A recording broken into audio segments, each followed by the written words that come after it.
യുദ്ധമുഖത്താണ്. ഇതുവരെ കേരളം വിവിധ മേഖലകളിൽ ആർജിച്ച പുരോഗതിയുണ്ട്.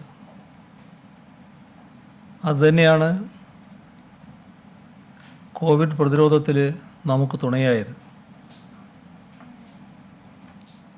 5 വർഷം കൊണ്ട് പൂർത്തിയാക്കാൻ ഉദ്ദേശിച്ച പദ്ധതികളിൽ ഭൂരിഭാഗവും 4 വർഷത്തിനകം പൂർത്തിയാക്കാൻ നമുക്ക് കഴിഞ്ഞിരിക്കുന്നു. എന്നാൽ തടസ്സങ്ങൾ ധാരാളമായിരുന്നു. തുടരെ വന്ന പ്രകൃതിക്ഷോഭം, മഹാമാരികൾ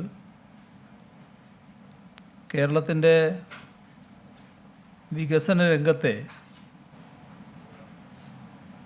സാധാരണ നിലക്ക് വലിയ തോതിൽ പ്രതികൂലമായി ബാധിക്കേണ്ടതാണ്. പക്ഷേ അഭിമാനപൂർവ്വം പറയാൻ കഴിയുന്നൊരു കാര്യം, നമ്മുടെ വികസന രംഗം തളർന്നില്ല എന്നത് തന്നെയാണ്. 2017 നവംബർ അവസാനമാണ് ഓഖി ചുഴലിക്കാറ്റ് ആഞ്ഞടിച്ചത്. 2018 മെയ് മാസമായപ്പോൾ നിപ്പ വൈറസ് ബാധയുണ്ടായി. 2 ദുരന്തങ്ങളെയും അതിജീവിക്കുന്നതിനായി ഉണർന്ന് പ്രവർത്തിക്കാൻ നമുക്ക് കഴിഞ്ഞു. 2018 ആഗസ്റ്റിൽ വന്ന പ്രളയം നൂറ്റാണ്ടിലെ ഏറ്റവും വലിയ പ്രളയമെന്ന നിലക്ക് എല്ലാ കണക്കുകൂട്ടലുകളെയും തെറ്റിക്കുന്നതായിരുന്നു. നമ്മുടെ വികസന പ്രതീക്ഷകൾക്കും കുതിച്ചുചാട്ടത്തിനും സ്വാഭാവികമായും അത് വിഘാതം സൃഷ്ടിച്ചു. എന്നാൽ ആ ഘട്ടത്തിൽ ലോകത്താകെയുള്ള കേരളീയ സമൂഹം ഒറ്റക്കെട്ടായി പ്രതിരോധിക്കാൻ സഹായഹസ്തവുമായി മുന്നോട്ട് വന്നു.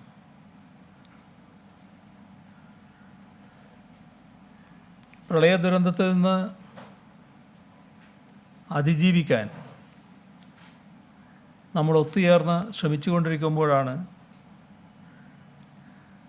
തൊട്ടടുത്ത വർഷം വീണ്ടും പ്രളയം വന്നത്, കാലവർഷക്കെടുതി. അതുണ്ടാക്കിയ ദുരന്തം പരിഹരിക്കാനുള്ള ശ്രമങ്ങൾ നാം തുറന്നുകൊണ്ടിരിക്കെ ഇപ്പോഴിതാ ചരിത്രത്തിൽ ഇതുവരെ ഇല്ലാത്ത വെല്ലുവിളി ഉയർത്തിക്കൊണ്ട് COVID-19 രംഗത്ത് വന്നിരിക്കുന്നു. എല്ലാവർക്കും അറിയാവുന്നൊരു കാര്യമാണ്, ഇതിനെയെല്ലാം അതിജീവിക്കുക എന്നത്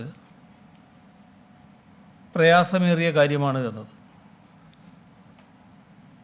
എന്നാൽ ഈ പ്രതിബന്ധങ്ങളെ തരണം ചെയ്ത് രാജ്യത്തിനും ലോകത്തിനും മാതൃകയാകും വിധം വ്യത്യസ്ത മേഖലകളിൽ മുന്നേറ്റം സൃഷ്ടിക്കാൻ നമുക്ക് കഴിഞ്ഞു എന്നതാണ് കാണാൻ സാധിക്കുക. 4 വർഷവും വികസന ലക്ഷ്യങ്ങൾ പൂർത്തീകരിക്കാനുള്ള ശ്രമത്തോടൊപ്പം ദുരന്ത നിവാരണം എന്ന സുപ്രധാന ചുമതല കൂടി ഏറ്റെടുക്കേണ്ടി വന്നു എന്നതാണ് നമുക്കുണ്ടായ അനുഭവം. ഓരോ വർഷവും പുതിയ പ്രതിസന്ധിയോട് നേരിട്ടുകൊണ്ടാണ്, പൊരുതിയാണ് നാം കടന്നു വന്നത്. എന്നാൽ ഒരു ഘട്ടത്തിലും നാം പകച്ചു നിന്നില്ല. ലക്ഷ്യങ്ങളിൽ നിന്ന് തെന്നി മാറിയിട്ടുമില്ല. നമ്മുടെ ജനങ്ങളുടെ ഒരുമയും സാഹോദര്യവുമാണ് നമ്മുടെ സംസ്ഥാനത്തിൻ്റെ അതിജീവനത്തിൻ്റെ പ്രധാന ശക്തി സ്രോതസ്സായി മാറിയത്. തെരഞ്ഞെടുപ്പ് പ്രകടന പത്രിക ചിലർക്ക് തെരഞ്ഞെടുപ്പ് രംഗത്ത് ജനങ്ങളുടെ മുന്നിൽ വാഗ്ദാനങ്ങൾ ചൊരിഞ്ഞ് താൽക്കാലികമായി കബളിപ്പിച്ച് വോട്ട് നേടാനുള്ളൊരു അഭ്യാസം മാത്രമാണ്. അതിൻ്റെ ഭാഗമായാണ് ചിലർ വാഗ്ദാനങ്ങൾ പാലിക്കാനുള്ളതല്ല എന്ന് തുറന്നു പറയുന്ന അവസ്ഥ തന്നെയുണ്ടായത്. എന്നാൽ എല്ലാവർക്കും അറിയാം, LDFൻ്റെ സമീപനം തികച്ചും വ്യത്യസ്തമാണ്. ജനങ്ങളോട് എന്താണോ പറയുന്നത് അത് നടപ്പാക്കാനുള്ളതാണ്. അതുകൊണ്ടാണ് എല്ലാ വർഷവും ചെയ്ത കാര്യങ്ങൾ വിശദീകരിച്ചുകൊണ്ട് പ്രോഗ്രസ് റിപ്പോർട്ട് ജനങ്ങൾക്ക് മുന്നിൽ അവതരിപ്പിക്കാൻ കഴിയുന്നത്. ഇതിപ്പോൾ 4-ാം വർഷം പൂർത്തിയായി. 4-ാം വർഷത്തെ പ്രോഗ്രസ് റിപ്പോർട്ട് ദിവസങ്ങൾക്കകം തന്നെ പ്രസിദ്ധീകരിക്കും. ഇത്തരത്തിൽ സുതാര്യമായ ഭരണനിർവഹണം ഇടതുപക്ഷ ജനാധിപത്യ മുന്നണി ഗവൺമെൻറ്റിൻ്റെ സവിശേഷതയാണ്. ആരോഗ്യവും വിദ്യാഭ്യാസവും ആത്മാഭിമാനവും ആത്മവിശ്വാസവും ഹരിതാഭയുമുള്ള നവകേരളത്തിൻ്റെ സൃഷ്ടിയാണ് സർക്കാരിൻ്റെ ലക്ഷ്യം. അത് നേടാനായി 4 സുപ്രധാന മിഷനുകൾ നേരത്തെ ആരംഭിച്ചു. ഇപ്പോൾ ലൈഫ് മിഷനിലൂടെ 2,19,154 വീടുകൾ നിർമ്മിക്കാനായി. അതിൻ്റെ അർത്ഥം 2,19,154 കുടുംബങ്ങൾക്ക് അടച്ചുറപ്പുള്ള പാർപ്പിടം ലഭ്യമായി എന്നതാണ്. ഭൂമിയില്ലാത്ത കുടുംബങ്ങൾക്ക് ഭൂമിയും വീടുമില്ലാത്ത കുടുംബങ്ങൾക്ക് പാർപ്പിട സമുച്ചയങ്ങൾ ഉയർത്താനുള്ള നടപടികൾ ആരംഭിച്ചിരിക്കുകയാണ്. ഈ വർഷം കൊണ്ട് അത് പൂർത്തീകരിക്കാനാണ് ഉദ്ദേശിക്കുന്നത്. മത്സ്യത്തൊഴിലാളികൾക്ക് പ്രാണഭയമില്ലാതെ അന്തിയുറങ്ങാൻ 2,450 കോടി രൂപയുടെ പുനർഗേഹം പദ്ധതി ആവിഷ്കരിക്കാൻ കഴിഞ്ഞത് സർക്കാരിൻ്റെ മികച്ചൊരു നേട്ടമായി തന്നെയാണ് കാണുന്നത്. സർക്കാർ നേരത്തെ പ്രഖ്യാപിച്ചിരുന്നത് 5 വർഷത്തിനിടെ 2 ലക്ഷം പട്ടയം നൽകുമെന്നായിരുന്നു. ഇതേവരെയുള്ള നില പരിശോധിച്ചാൽ 1,43,000 പട്ടയം നൽകി കഴിഞ്ഞിട്ടുണ്ട്. കോവിഡ് പ്രതിസന്ധി സൃഷ്ടിച്ച തടസ്സമാണ്. ഈ ഘട്ടത്തിൽ പൂർത്തിയാകുന്നതിന് വിഷമമുണ്ടാക്കിയത്. എന്നാൽ 35,000 പട്ടയം കൂടി ഈ വർഷം തന്നെ നൽകാൻ കഴിയും. ഒഴുക്ക് നിലച്ചുപോയ പുഴകളെ 390 കിലോമീറ്റർ നീളത്തിൽ പുനരുജ്ജീവിപ്പിക്കാൻ കഴിഞ്ഞിട്ടുണ്ട്. ഹരിത കേരള മിഷൻ നടത്തിയ പ്രവർത്തനങ്ങളിൽ ഒട്ടേറെ മാറ്റങ്ങൾ സൃഷ്ടിക്കാൻ കഴിഞ്ഞു. അതിലെടുത്തു പറയത്തക്ക ഒന്നാണിത്. കിണറുകൾ, കുളങ്ങൾ, തോടുകൾ, ജലാശയങ്ങൾ ഇതെല്ലാം ശുദ്ധീകരിക്കാൻ കഴിഞ്ഞിട്ടുണ്ട്. 546 പുതിയ പച്ചത്തുരുത്തുകൾ സൃഷ്ടിച്ചു. പരിസ്ഥിതി സംരക്ഷണം കേരളീയൻ്റെ ജീവിതചര്യ തന്നെയാക്കാൻ ഹരിത കേരള മിഷനിലൂടെ കഴിഞ്ഞു എന്നതാണ് പ്രത്യേകത. ഗ്രീൻ പ്രോട്ടോക്കോൾ ജനങ്ങളാകെ ഏറ്റെടുത്തിരിക്കുന്നു. കോവിഡ്-19 പ്രതിരോധിക്കാൻ കരുത്ത് നൽകിയ ഘടകങ്ങളിൽ ഏറ്റവും പ്രധാനപ്പെട്ടതാണ് ആർദ്രം മിഷൻ. നമ്മുടെ സംസ്ഥാനത്തുള്ള പ്രാഥമിക ആരോഗ്യ കേന്ദ്രം മുതൽ മെഡിക്കൽ കോളേജുകൾ വരെ ആർദ്രം മിഷൻ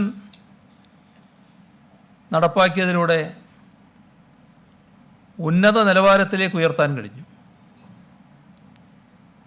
കുടുംബാരോഗ്യ കേന്ദ്രങ്ങൾ, ലാബ്, ഫാർമസി, സജീവമായ OPകൾ, സ്പെഷ്യാലിറ്റി ചികിത്സകൾ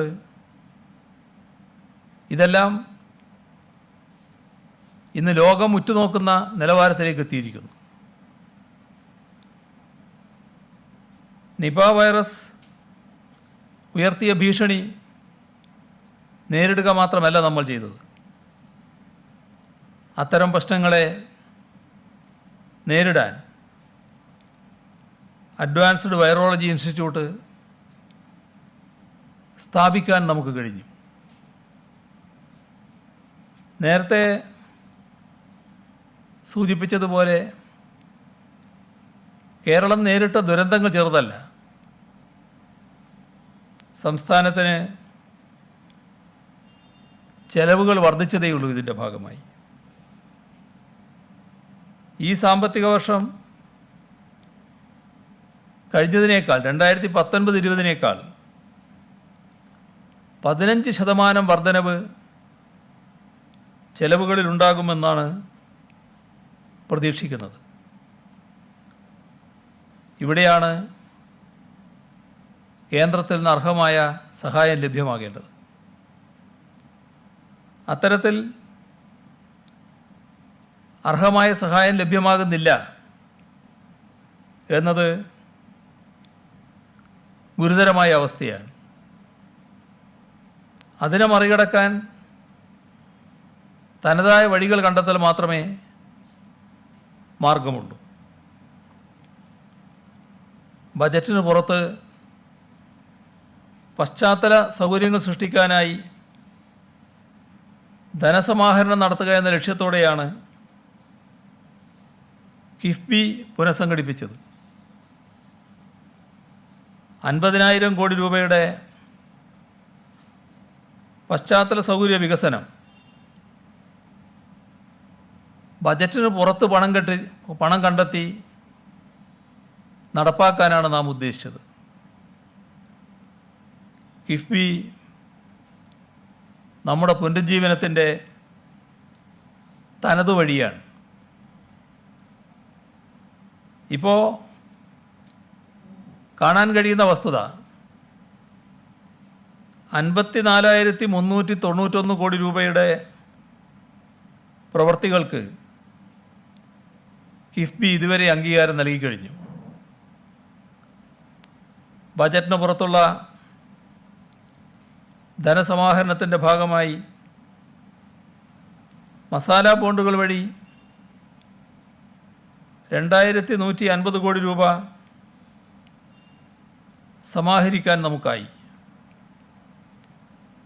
കിഫ്ബി മുഖേന നമുക്ക് സാധാരണ വികസനത്തിൻ്റെ 5 ഇരട്ടി മുന്നേറ്റമുണ്ടാക്കാനാണ് സാധിക്കുന്നത്. നാം വളർത്തിയെടുത്തത് എല്ലാവരെയും ഉൾക്കൊള്ളുന്ന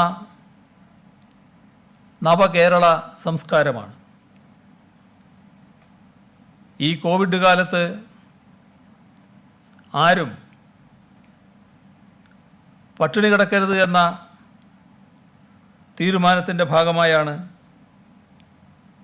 കമ്മ്യൂണിറ്റി കിച്ചണുകൾ നാടാകെ ആരംഭിച്ചത്. എല്ലാ വിഭാഗം ജനങ്ങളെയും ക്ഷേമ പദ്ധതികളുടെ കുടക്കീഴിലാക്കാൻ നമുക്ക് കഴിഞ്ഞു.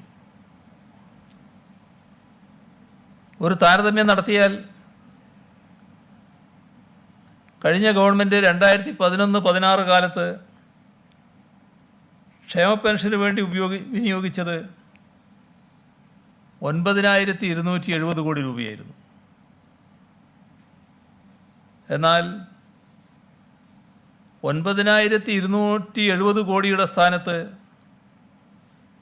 23,409 കോടി രൂപയാണ് സർക്കാർ ഇതുവരെ ക്ഷേമ പെൻഷനായി നൽകിയത്.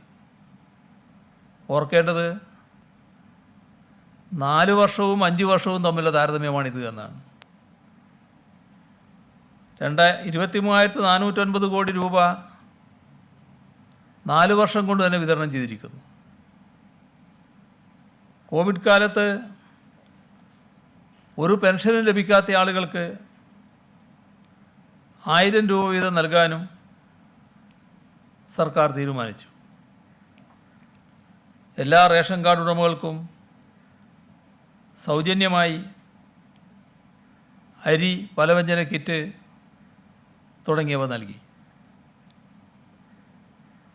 സ്ത്രീകൾക്കും കുട്ടികൾക്കും വയോധികർക്കും ഭിന്നശേഷിക്കാർക്കും പട്ടിക വിഭാഗങ്ങൾക്കും അർഹിക്കുന്ന പരിഗണന നൽകാൻ സർക്കാരിന് കഴിഞ്ഞിട്ടുണ്ട്. വനിതാ ശിശുക്ഷേമ വകുപ്പ് രൂപീകരിച്ചു. 24 മണിക്കൂർ പ്രവർത്തിക്കുന്ന വനിതാ ഹെൽപ്പ് ലൈൻ, ഷീ ലോഡ്ജ് ശൃംഖല, പോലീസിൻ്റെ പിങ്ക് പെട്രോൾ, ഇതെല്ലാം സ്ത്രീകൾക്ക് വേണ്ടി തന്നെയുള്ള പ്രത്യേക ഇടപെടലുകളായിരുന്നു. പോലീസിൽ വനിതാ പ്രാതിനിധ്യം 25% കാണുന്നത്. വനിതകളുടെ പോലീസ് ബറ്റാലിയൻ, കമാൻഡോ പ്ലാറ്റൂണുകൾ ഇവയെല്ലാം രൂപീകരിച്ചു കഴിഞ്ഞിട്ടുണ്ട്. കേരള ഫയർ ആൻഡ് റെസ്ക്യൂ സർവീസിൽ 100 ഫയർ വിമൺ നിയമനം നൽകുന്നത് ആദ്യമായിട്ടാണ്. പൊതുവിദ്യാഭ്യാസ രംഗം ശക്തിപ്പെടുത്തുന്നതിനായുള്ള നടപടികൾ സർക്കാർ സ്വീകരിച്ചിട്ടുണ്ട്. കഴിഞ്ഞ 4 വർഷം കൊണ്ട് സംസ്ഥാനത്തെ പൊതുവിദ്യാലയങ്ങളിൽ മെച്ചപ്പെട്ട തോതിലാണ് കുട്ടികളുടെ വർധനവുണ്ടായത്. 5 ലക്ഷത്തിലധികം വിദ്യാർത്ഥികൾ പൊതുവിദ്യാലയങ്ങളിൽ പുതുതായി കടന്നു വരുന്ന അവസ്ഥയുണ്ടായി. നമ്മുടെ സംസ്ഥാനത്ത് 4752 സ്കൂളുകളിലെ അടിസ്ഥാന സൗകര്യം മെച്ചപ്പെടുത്തി. 14,000 സ്കൂളുകളിൽ ബ്രോഡ്ബാൻഡ് ഇൻ്റർനെറ്റ്, 45,000 ക്ലാസ് മുറികൾ ഹൈടെക് ആക്കി.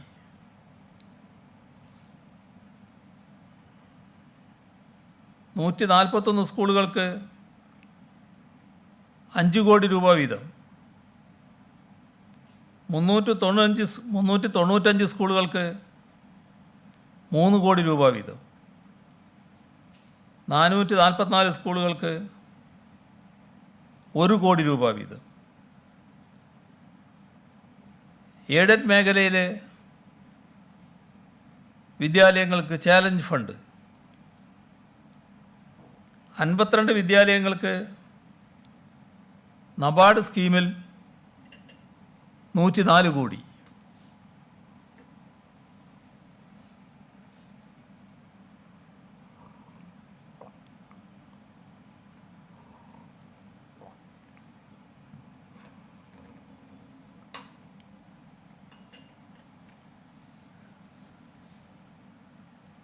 ഈ ഘട്ടത്തിൽ ആശാ വർക്കർമാർ, അംഗൻവാടി, കൃഷി, പ്രീ സ്കൂൾ ടീച്ചർമാർ, ഹെൽപ്പർമാർ, സ്കൂൾ പാചകക്കാർ, ഇവരുടെ എല്ലാം വേതനവും ഇൻസെൻറ്റീവും ഉയർത്താനായി. കുടുംബശ്രീക്ക് റെക്കോർഡ് വളർച്ചയാണ് ഈ ഘട്ടത്തിലുണ്ടായത്. പട്ടികജാതി കടാശ്വാസ പദ്ധതിയിൽ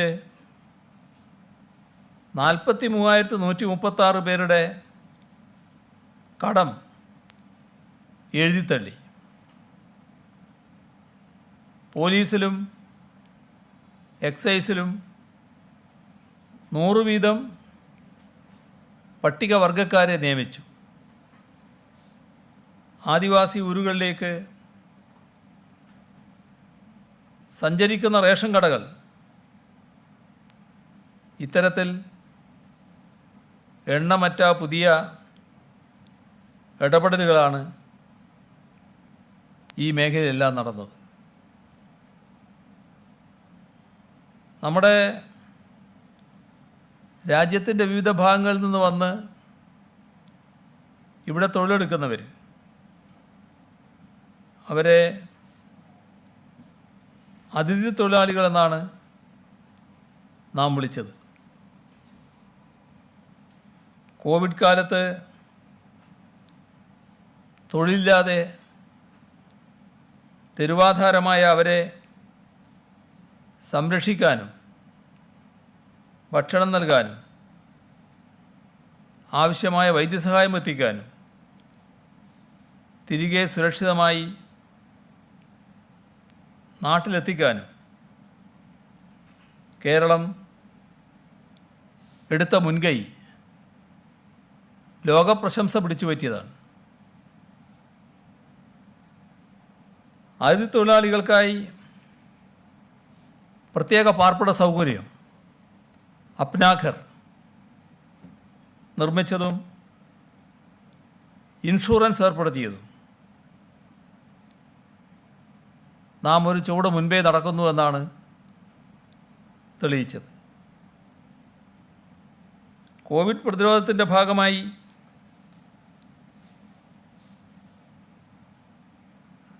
സംസ്ഥാനത്ത് മൊത്തം 21,566 ക്യാമ്പുകളാണ് അതിഥി തൊഴിലാളികൾക്കായി സജ്ജീകരിച്ചത്.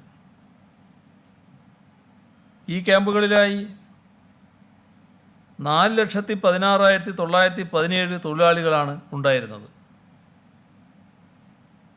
സ്വദേശത്തേക്ക് മടങ്ങിയവർ ഒഴികെയുള്ള എല്ലാവരും ഈ ക്യാമ്പുകളിൽ സുരക്ഷിതരായി കഴിയുന്നു. ഇതുവരെ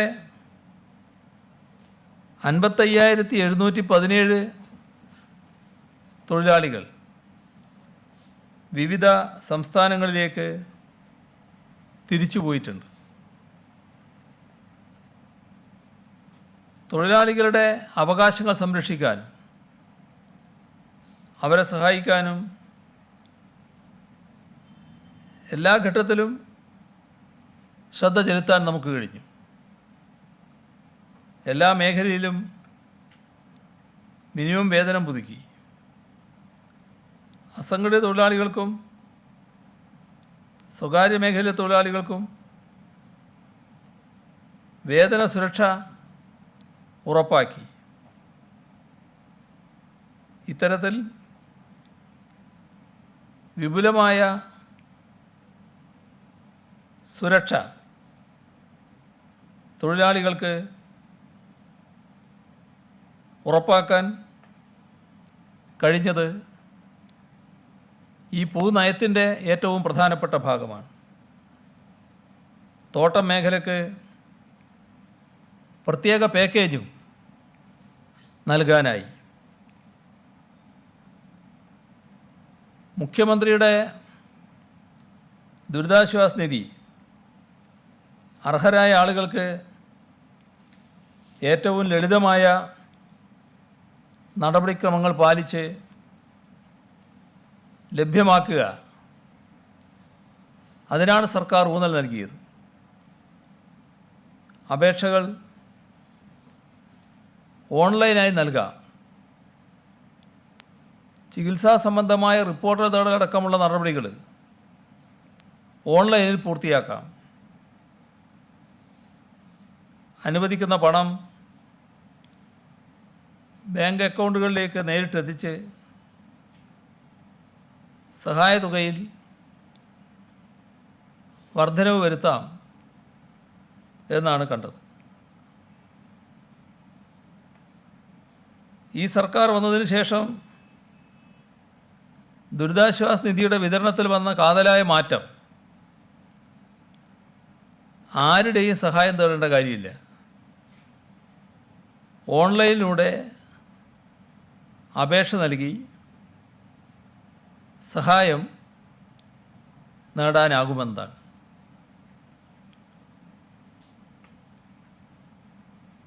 ദുരിതമനുഭവിക്കുന്നവർക്കാണ് സഹായം. നമ്മുടെ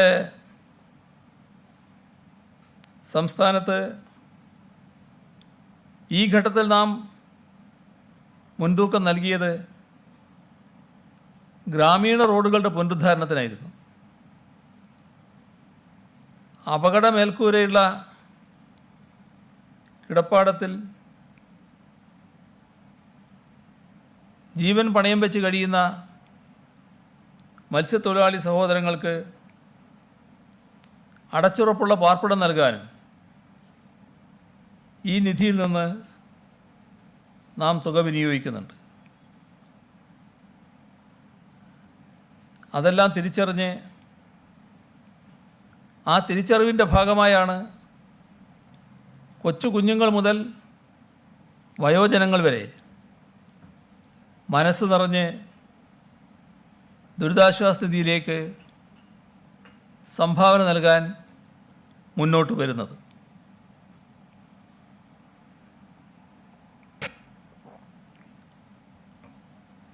ഈ സർക്കാരിൻ്റെ ഒരു വലിയ സംഭാവന, അതിലൊന്ന് കേരള ബാങ്ക് രൂപീകരണം തന്നെയാണ്. നമ്മുടെ അതിജീവനത്തിൻ്റെ പാതയിലെ മുതൽക്കൂട്ടായിരിക്കും ഈ ബാങ്ക്. ഇത് നടപ്പാവില്ലെന്ന് പറഞ്ഞവരുണ്ട്, അസാധ്യമാണെന്ന് പറഞ്ഞുകൊണ്ടേയിരിക്കുന്നവരുണ്ട്. അത്തരക്കാരുടെ മോഹങ്ങളെയെല്ലാം അപ്രസക്തമാക്കിയാണ് കേരള ബാങ്ക് നിലവിൽ വന്നത്. കോവിഡ് പ്രതിസന്ധിയിൽ പ്രവാസികൾക്കും സാധാരണ ജനങ്ങൾക്കും താങ്ങായി കേരള ബാങ്ക് ഇടപെടുകയാണ്.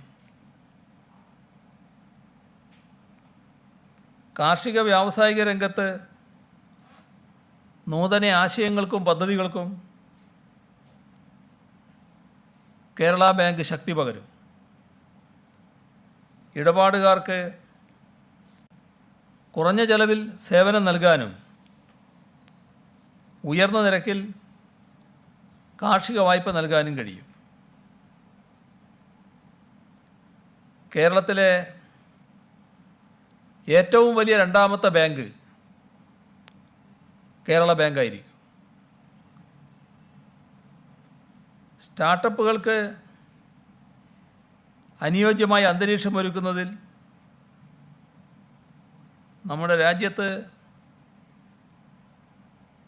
മുൻപന്തിയിൽ നിൽക്കുന്ന സംസ്ഥാനമാണ് കേരളം. 2018 കേന്ദ്ര സർക്കാർ തയ്യാറാക്കിയ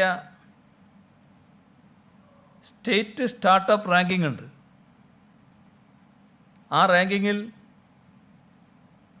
ടോപ്പ് പെർഫോമറായി തിരഞ്ഞെടുത്തത് കേരളത്തെയാണ്. സ്റ്റാർട്ടപ്പുകൾ 2016 ഉണ്ടായിരുന്നത് 300 എണ്ണമാണ്.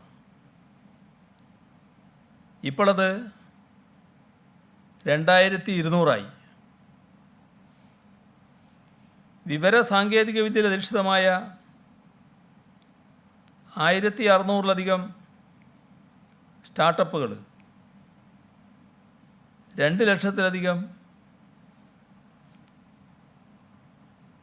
ഇൻക്യുബേഷൻ സ്പേസുകൾ ഇന്ന് കേരളത്തിലുണ്ട്. സ്റ്റാർട്ടപ്പുകളുടെ നിക്ഷേപം 2,20,00,000 നിന്ന് 875 കോടിയായി വർദ്ധിച്ചിട്ടുണ്ട്.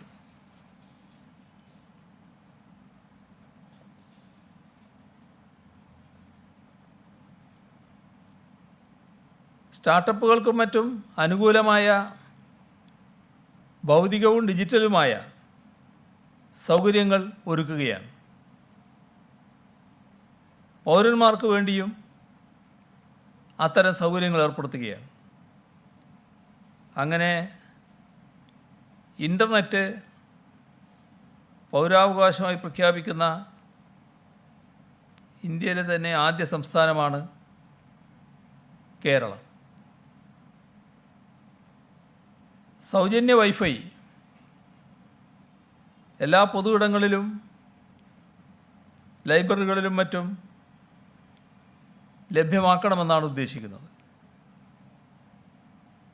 അത്തരം കാര്യങ്ങളിൽ സർക്കാർ മുൻകൈ എടുത്തിട്ടുണ്ട്. ഇവയിലൂടെയൊക്കെ മനുഷ്യൻ്റെ ദൈനംദിന ജീവിതത്തിൻ്റെ ഭാഗമായിരിക്കുന്ന ശാസ്ത്ര സാങ്കേതിക വിദ്യയെ എല്ലാ വിഭാഗം പൗരന്മാർക്കും തുല്യമായി ഉറപ്പുവരുത്തുകയാണ് ചെയ്യുന്നത്. നമ്മുടെ രാജ്യത്തിനാകെ മാതൃകയായി തീർന്ന ഇടപെടലാണ്. കേരളത്തിൽ രാജ്യത്തെ ഏറ്റവും മികച്ച സ്റ്റാർട്ടപ്പ് എക്കോസിസ്റ്റമാണുള്ളത്. രാജ്യത്തെ തന്നെ ഏറ്റവും വലിയ സംയോജിത സ്റ്റാർട്ടപ്പ് സമുച്ചയം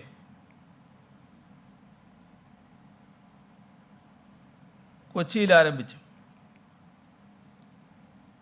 അവിടെ പ്രവർത്തിക്കുന്ന സൂപ്പർഫാബ് ലാബ് ലോകോത്തര നിലവാരമുള്ളതാണ്. IT മേഖലയിൽ ലോകോത്തര കമ്പനികൾ കേരളത്തിലേക്ക് വന്നു തുടങ്ങി. Nissan global digital hub, tech Mahindra, Hitachi, Teranet, H&R block, Y.com, Airbus, ബിസ്ലാബ് തുടങ്ങിയവയെല്ലാം നമ്മുടെ നാട്ടിലേക്ക് വന്നുകൊണ്ടിരിക്കുകയാണ്. VSSയുമായി ചേർന്ന് ആരംഭിച്ച സ്പേസ് പാർക്കിൽ അഗ്നികൂൾ കോസ്മോസ്, വെല്ലാർ സ്റ്റിക്, സാറ്റ് ഷുവർ ഈ കമ്പനികൾ പ്രവർത്തനം ആരംഭിച്ചു. സംസ്ഥാനത്തെ IT സ്പേസ് ഇരട്ടിയാക്കാനാണ് ഉദ്ദേശിക്കുന്നത്.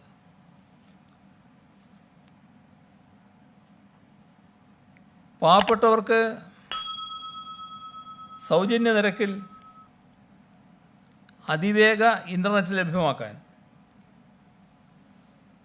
1548 കോടി രൂപയുടെ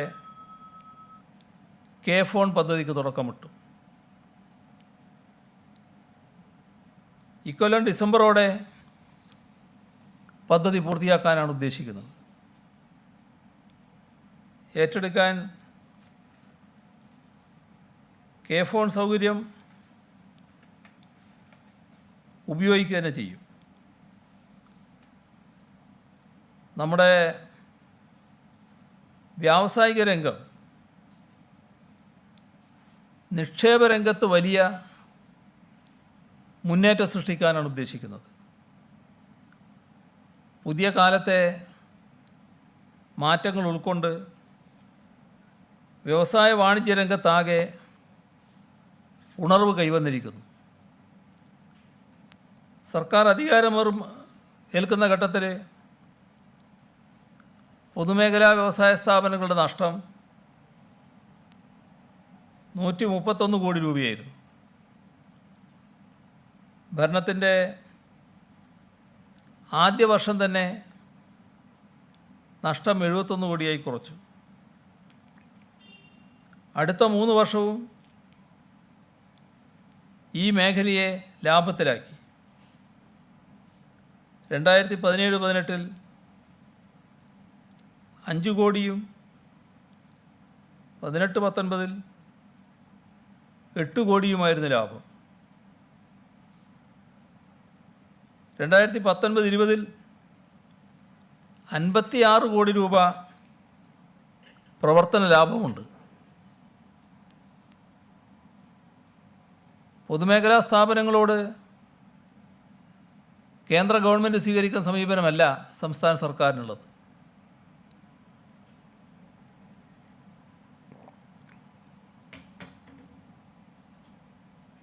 Palakkad instrumentation limited, BHEL EML, Kasaragod Hindustan newsprint limited HNL, ഇതൊക്കെ കേന്ദ്രം വിൽക്കാൻ തീരുമാനിച്ച പൊതുമേഖലാ സ്ഥാപനങ്ങളാണ്. എന്നാൽ അവ സംസ്ഥാന സർക്കാർ ഏറ്റെടുക്കാനുള്ള നടപടികളാണ് ഇവിടെ പുരോഗമിച്ചു വരുന്നത്. കേന്ദ്രത്തിൽ നിന്ന് ചില അനുമതികൾ കൂടി ലഭിക്കേണ്ടതുണ്ട്. ആ അനുമതികൾ വൈകുന്നതാണ് ഏറ്റെടുക്കാൻ വന്നു ചേർന്ന കാലതാമസം. മെച്ചപ്പെട്ട നിക്ഷേപക സൗഹൃദ സംസ്ഥാനം എന്ന നിലയിലേക്ക് കേരളം മാറുകയാണ്. നിയമങ്ങളും വ്യവസ്ഥകളും ചട്ടങ്ങളും ലളിതവും സൗഹാർദ്ദപരവുമായതോടെ സംരംഭം തുടങ്ങാൻ അനുകൂല സാഹചര്യം ഉയർന്നു വന്നു. കൂടുതൽ നിക്ഷേപകരെ കേരളത്തിലേക്ക് ആകർഷിക്കാൻ കഴിയുന്നുണ്ട്. കൂടുതൽ പൊതുമേഖലാ വ്യവസായ സ്ഥാപനങ്ങൾ ലാഭപ്പട്ടികയിൽ കടന്നു വരികയും ചെയ്തു. പുതിയ കാലത്തിനനുസരിച്ചുള്ള വ്യവസായ സംരംഭങ്ങൾ സർക്കാർ സ്വകാര്യ മേഖലകളിൽ വ്യാപകമായി തുടങ്ങുകയാണ്. കൊച്ചിയിൽ നടന്ന അസൻറ്റ് 2020 പോലുള്ള നിക്ഷേപക സംഗമങ്ങളിലൂടെ നിക്ഷേപക സൗഹൃദ കേരളത്തെ ഫലപ്രദമായി സംരംഭകർക്കിടയിൽ അവതരിപ്പിക്കാനാണ് നാം തയ്യാറാകുന്നത്. കഴിഞ്ഞ 3.5 വർഷത്തെ അനുഭവം എടുത്താൽ വ്യവസായ അടിസ്ഥാന സൗകര്യ വികസനത്തിൽ വലിയ മുന്നേറ്റമാണ് നമുക്കുണ്ടാക്കാൻ കഴിഞ്ഞത്. കോയമ്പത്തൂർ കൊച്ചി വ്യവസായ ഇടനാഴി കേരളത്തിൻ്റെ വ്യവസായ വളർച്ചയിൽ വലിയ മുന്നേറ്റത്തിന് വഴിയൊരുക്കും. കേരളത്തിന് അനുയോജ്യമായതും വൈവിധ്യമാർന്നതുമായ സംരംഭങ്ങൾ തുടങ്ങാൻ സഹായകമായ വിധത്തിൽ പുതിയ 14 വ്യവസായ പാർക്കുകൾ സംസ്ഥാനത്തിൻ്റെ വിവിധ മേഖലകളിൽ തയ്യാറായി വരികയാണ്. ആ പാർക്കുകളിൽ നല്ലതുപോലെ വ്യവസായങ്ങളെ ആകർഷിക്കാനും കഴിയും. ഈ നേട്ടങ്ങളുടെ ഫലം പൂർണ്ണമായി അനുഭവിക്കുന്നതിന് ഒരു പുതിയ സംരംഭകത്വ സംസ്കാരം നമ്മുടെ നാട്ടിൽ വളർത്തിയെടുക്കേണ്ടതുണ്ട്. ഈ തിരിച്ചറിവിലാണ്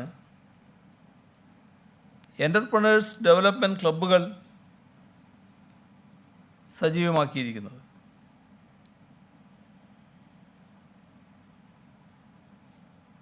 കോവിഡിനെ തുടർന്ന് ലോകത്താകെ വലിയ മാറ്റങ്ങളാണ് സംഭവിക്കുന്നത്. മഹാമാരി സൃഷ്ടിച്ച പ്രതിസന്ധിയുണ്ട്. എന്നാൽ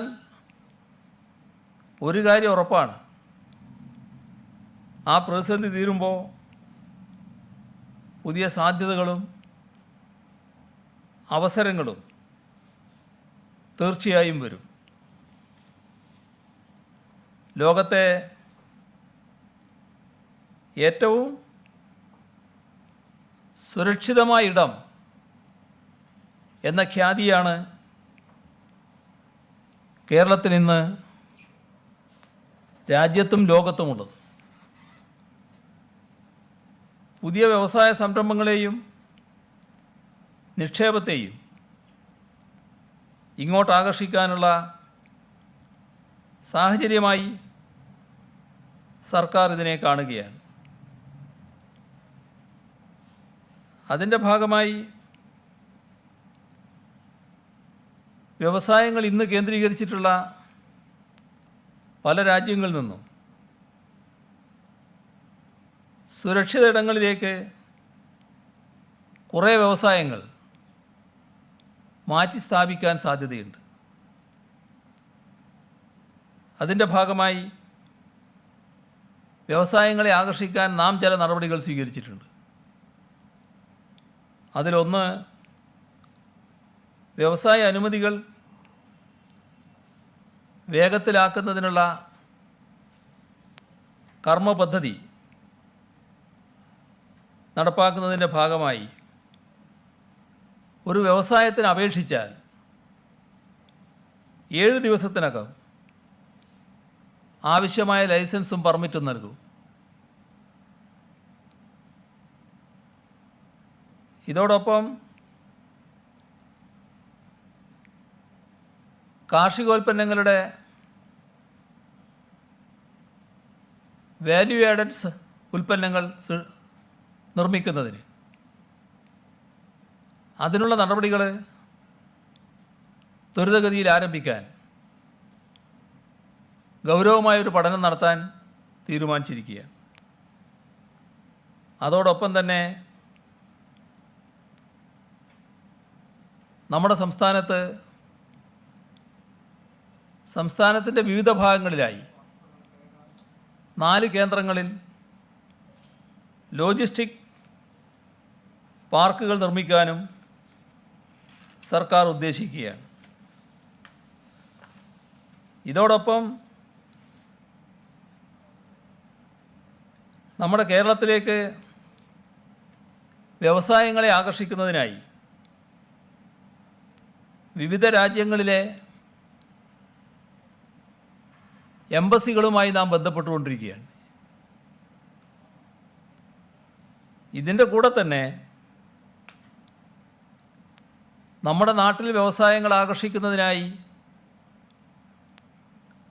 ഒരു കമ്മിറ്റി രൂപീകരിച്ച് അതിൻ്റെ പ്രവർത്തനങ്ങൾ ഊർജിതമാക്കാൻ ഉദ്ദേശിക്കുന്നുണ്ട്. ചീഫ് സെക്രട്ടറിയുടെ അധ്യക്ഷതയിലായിരിക്കും ആ കമ്മിറ്റി. ആ കമ്മിറ്റിയിൽ ഫൈനാൻസിൻ്റെ അഡീഷണൽ ചീഫ് സെക്രട്ടറി ഉണ്ടാവും. അതോടൊപ്പം ഇൻഡസ്ട്രീസിൻ്റെ പ്രിൻസിപ്പൽ സെക്രട്ടറി, വൈസ് ചെയർമാൻ ഉണ്ടായിട്ടുണ്ടാകും. GST കമ്മീഷണർ ഉണ്ടാവും. ഇൻഡസ്ട്രീസ് ആൻഡ് കോമേഴ്സിൻ്റെ ഡയറക്ടറായിരിക്കും മെമ്പർ സെക്രട്ടറി. ഇതിനു പുറമെ വിവിധ രാജ്യങ്ങളുടെ വ്യവസായ സംഘടനകളുണ്ട് ഇവിടെ. ഇപ്പോൾ ജപ്പാൻ്റെ JETRO, Indo Japan chamber of commerce, കൊറിയയുടെ കൊറിയ ഇമ്പോർട്ടേഴ്സ് അസോസിയേഷൻ, അവരുടെ തന്നെ Korea trade investment promotion agency, Korean chamber of commerce, പിന്നെ Taiwan external trade development council. ഇതിൽ നിന്നെല്ലാം ഓരോ നോമിനി ഈ കമ്മിറ്റിയിലുണ്ടാവും. അതോടൊപ്പം Indo American chamber of commerce, US India strategic partnership forum, US India business council, അതിൽ നിന്നൊരു നോമിനി ഉണ്ടാവും. ഇതോടൊപ്പം Indo French chamber of commerce, commerce and industry,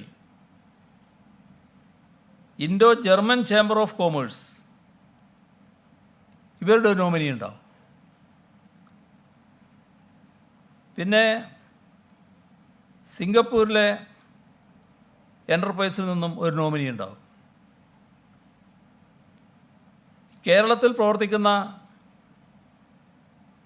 Japan കമ്പനികളുണ്ട്, അവരുടെ ഒരു പ്രതിനിധി ഉണ്ടാവും. കേരളത്തിൽ പ്രവർത്തിക്കുന്ന കൊറിയൻ കമ്പനിയുടെ ഒരു പ്രതിനിധി ഉണ്ടാവും. കേരളത്തിലുള്ള അമേരിക്കൻ കമ്പനിയുടെ ഒരു പ്രതിനിധി ഉണ്ടാവും. കേരളത്തിലുള്ള ഫ്രഞ്ച് കമ്പനിയുടെ പ്രതിനിധി ഉണ്ടാവും. കേരളത്തിലുള്ള ജർമ്മൻ കമ്പനിയുടെ ഒരു പ്രതിനിധിയും ഉണ്ടാവും.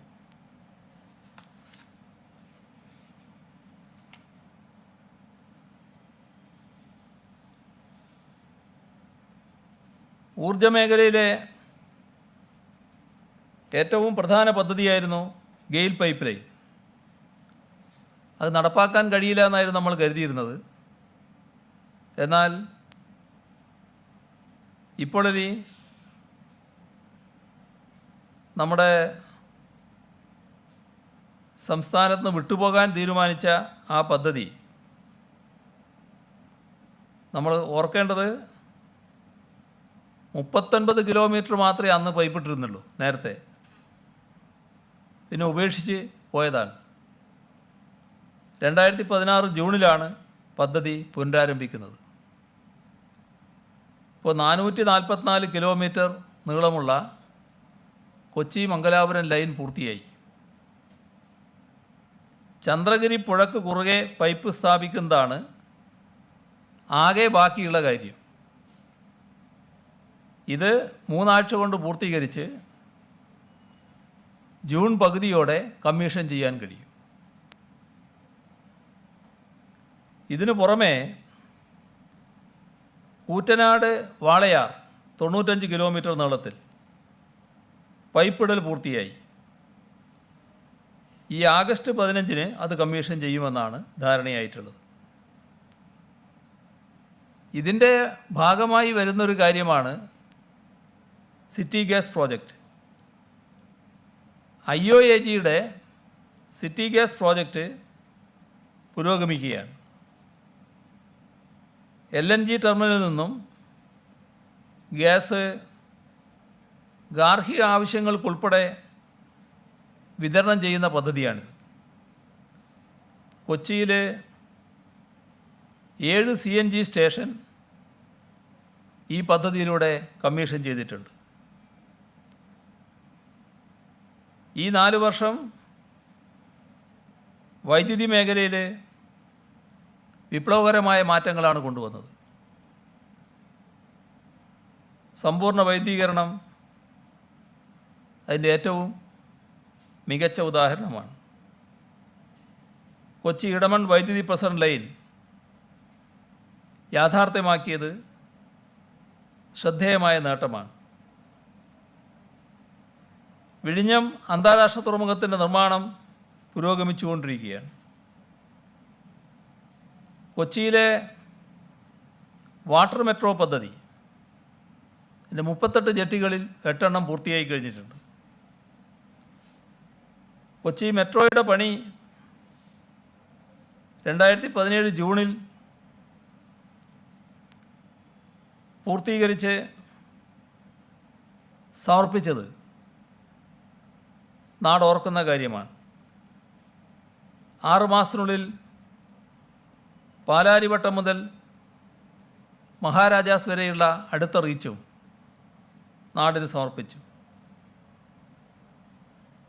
കഴിഞ്ഞ സെപ്റ്റംബറിൽ മഹാരാജാസ് തൈക്കുടം റീച്ചും നാടിന് സമർപ്പിച്ചു. ലോക്ക്ഡൗൺ തീരുന്ന മുറക്ക്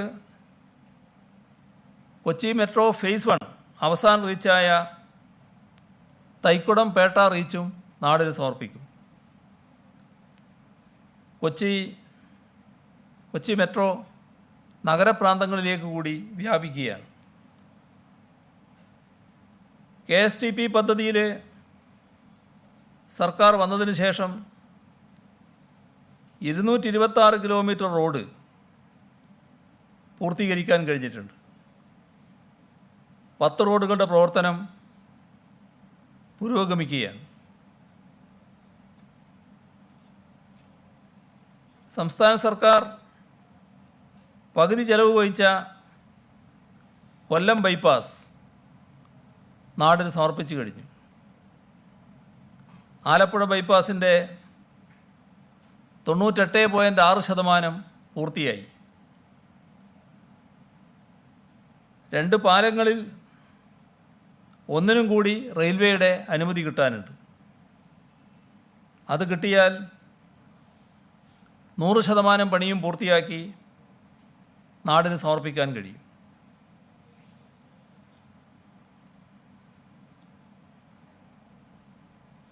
സെമി ഹൈസ്പീഡ് റെയിൽപാത കൊച്ചുവേളിയിൽ നിന്ന് കാസർഗോഡ് വരെ 532 കിലോമീറ്റർ ദൂരത്തിൽ നിർമ്മിക്കാനാണ് ഉദ്ദേശിക്കുന്നത്.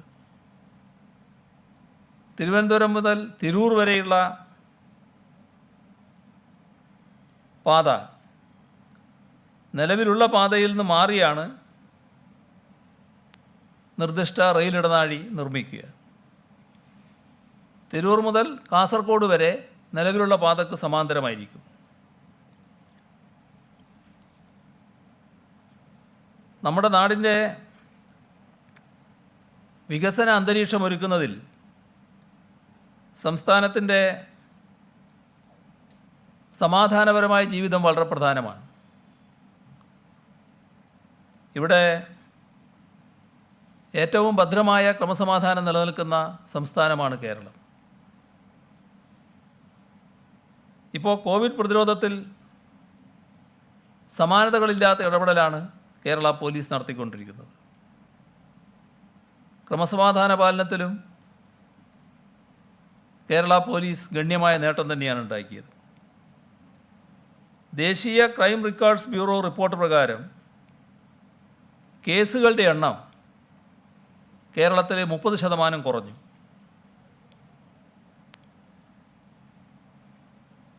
ഈ സർക്കാർ അധികാരത്തിൽ വരുമ്പോൾ ജിഷ കൊലപാതക കേസായിരുന്നു നാടിൻ്റെ മുന്നിലുള്ള ഏറ്റവും പ്രധാന ചർച്ചാ വിഷയം. അതുമുതൽ ഏറ്റവും ഒടുവിൽ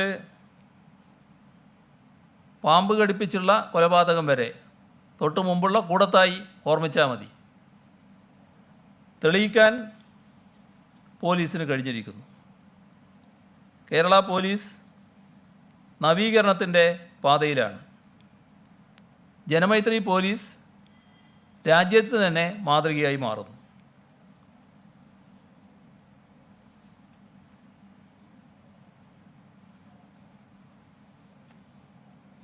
ഫയർ സർവീസ് സേവനത്തിൻ്റെ മകുടോദാഹരണങ്ങൾ സൃഷ്ടിച്ച കാലമായിരുന്നു ഇത്.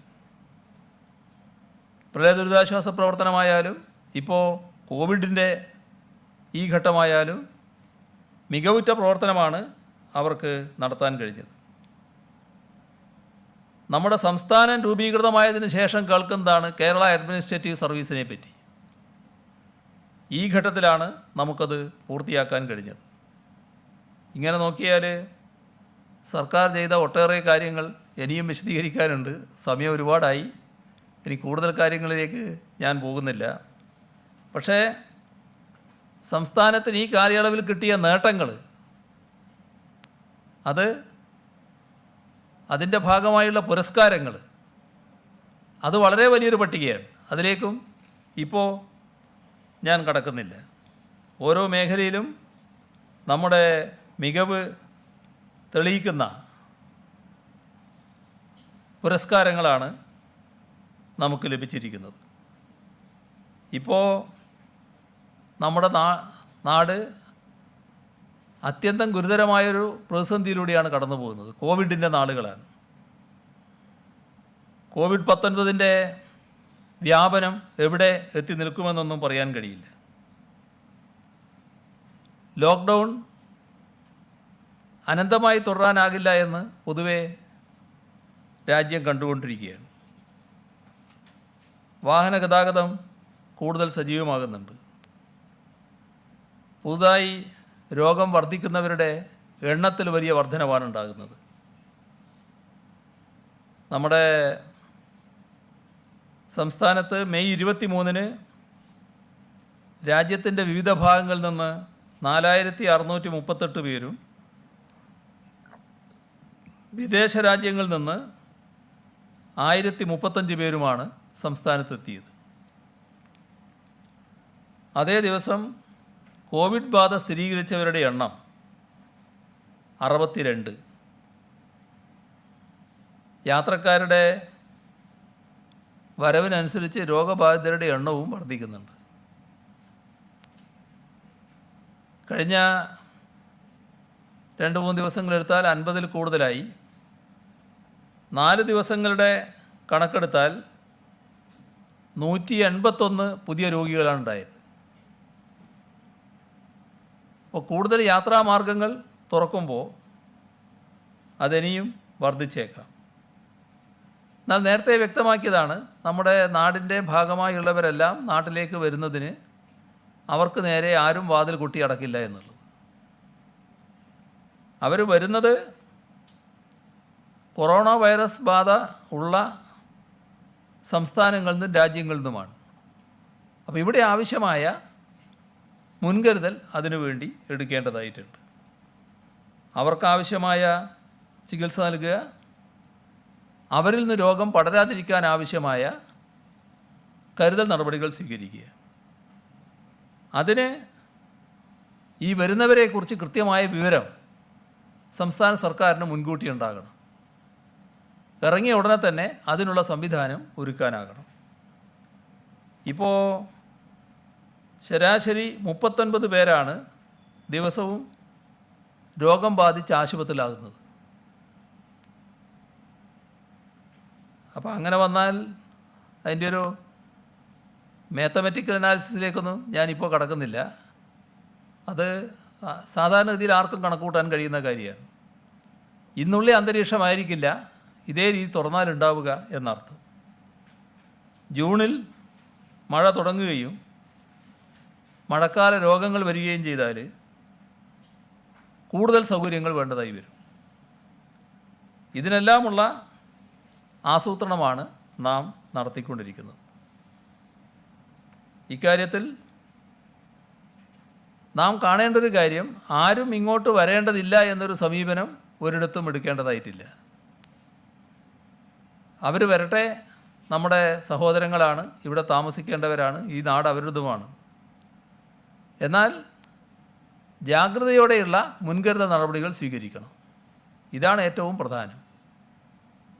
വരുന്നവരെക്കുറിച്ചുള്ള പൂർണ്ണ വിവരം മുൻകൂട്ടി ഉണ്ടാവണം. ഒരു വിവരവും ഇല്ലാതെ ആളുകൾ വന്നാൽ അത് അനിയന്ത്രിതമായ രോഗവ്യാപനത്തിന് മാത്രമേ ഇടയാക്കൂ. അപ്പോൾ നമുക്ക് എല്ലാ കാര്യങ്ങളെക്കുറിച്ചും ആസൂത്രിതമായ രീതിയിൽ മുന്നോട്ട് പോകാനാവണം. ഒരു പ്രദേശത്തു നിന്ന് ആളുകൾ വരുന്നു, ആ വരുന്നവർ ക്വാറന്റൈനിൽ പോകണം. അവരാരൊക്കെയാണ്, ഏത് പ്രദേശത്താണ്, അവിടെ ക്വാറന്റൈൻ സൗകര്യമുണ്ടോ, ഇതെല്ലാം നേരത്തെ നോക്കി നിശ്ചയിക്കേണ്ടതായിട്ടുണ്ട്. അവരെ അങ്ങോട്ട് അയക്കുകയാണ്. അതിനുള്ള നടപടികൾ സ്വീകരിക്കാൻ സർക്കാരുമായി പൂർണ്ണമായി സഹകരിക്കുക എന്നതാണ് എല്ലാവരും ചെയ്യേണ്ടത്. ഈ ഘട്ടത്തിൽ മറ്റൊന്നിനും താല്പര്യം കാണിക്കരുത്. ഇത് നാടിൻ്റെ ഭാവിയുടെ പ്രശ്നമാണ്. നമ്മുടെ നാട്ടിൽ രോഗവ്യാപനം തടയാൻ നമ്മളെല്ലാം ഒന്നിച്ചു നിൽക്കുകയാണ് വേണ്ടത്. ആ ശ്രദ്ധയും കരുതലും എല്ലാവരുടെ ഭാഗത്തുനിന്നും ഉണ്ടാവണം. എല്ലാവരും സർക്കാരിൻ്റെ നിർദ്ദേശങ്ങളോടൊപ്പം അണിചേരാൻ തയ്യാറാകണം എന്നാണ് പൊതുവെ അഭ്യർത്ഥിക്കാനുള്ളത്. മറ്റ് കൂടുതൽ കാര്യങ്ങൾ പറയാനുണ്ടെങ്കിലും ഈ ഘട്ടത്തിൽ ഞാൻ ആ കാര്യങ്ങളിലേക്ക് കടക്കുന്നില്ല. ഈ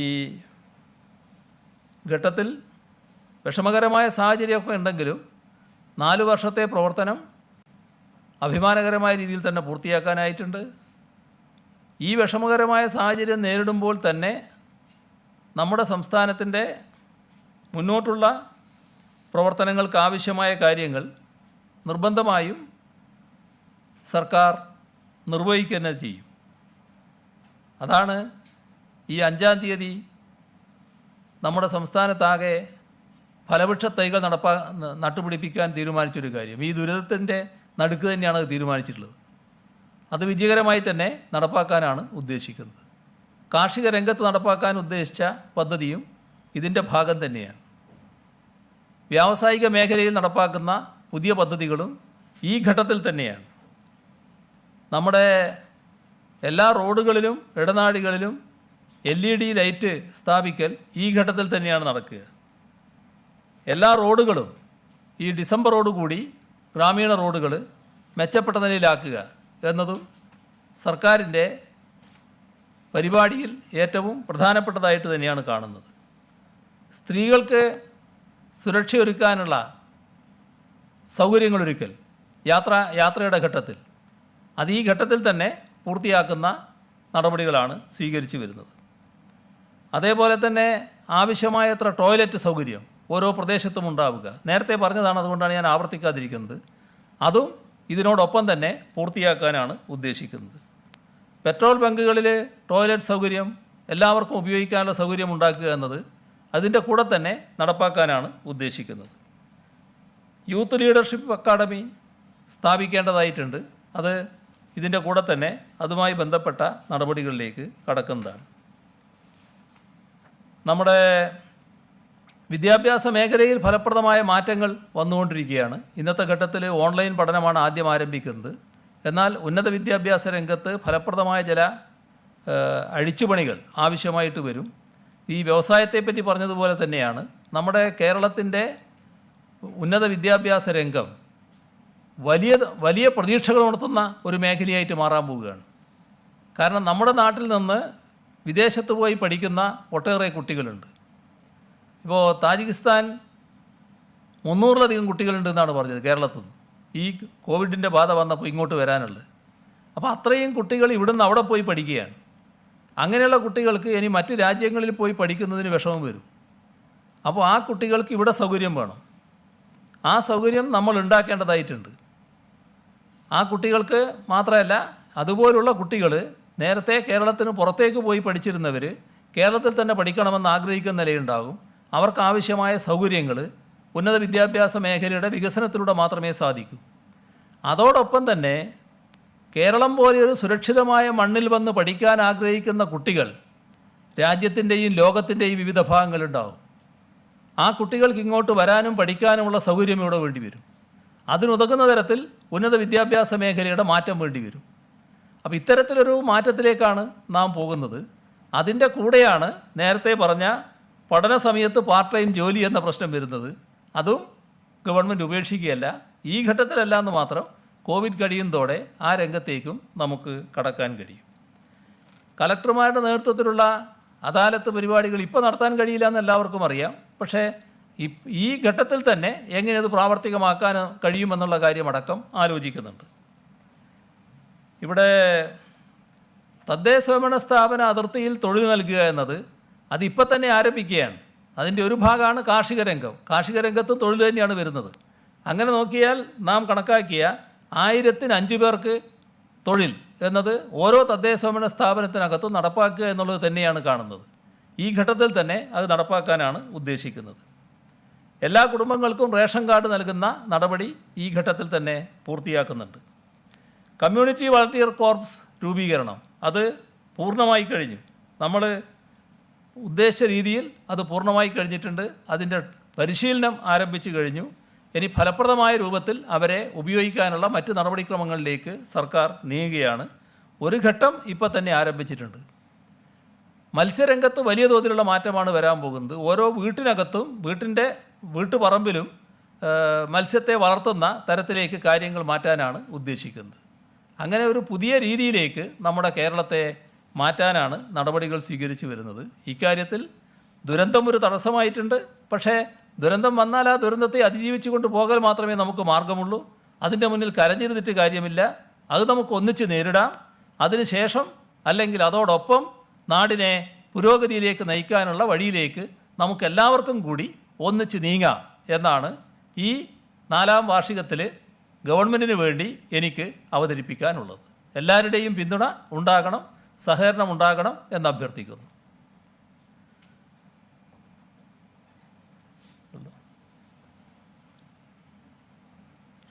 പദ്ധതികൾ പറഞ്ഞപ്പോൾ വിഴിഞ്ഞം തുറമുഖം പറഞ്ഞു കേട്ടില്ല. അതുപോലെ തന്നെ ദേശീയപാത വികസനം, ഇത് രണ്ടും എന്നത്തേക്ക് പൂർത്തീകരിക്കാൻ കഴിയുമെന്ന് സർക്കാർ പ്രതീക്ഷിക്കുന്നത്?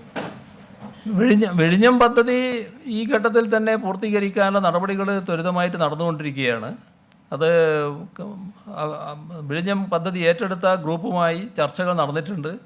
അവർ ഒരു ഭാഗം ഇപ്പോൾ പെട്ടെന്ന് തന്നെ പൂർത്തീകരിക്കാനാവും.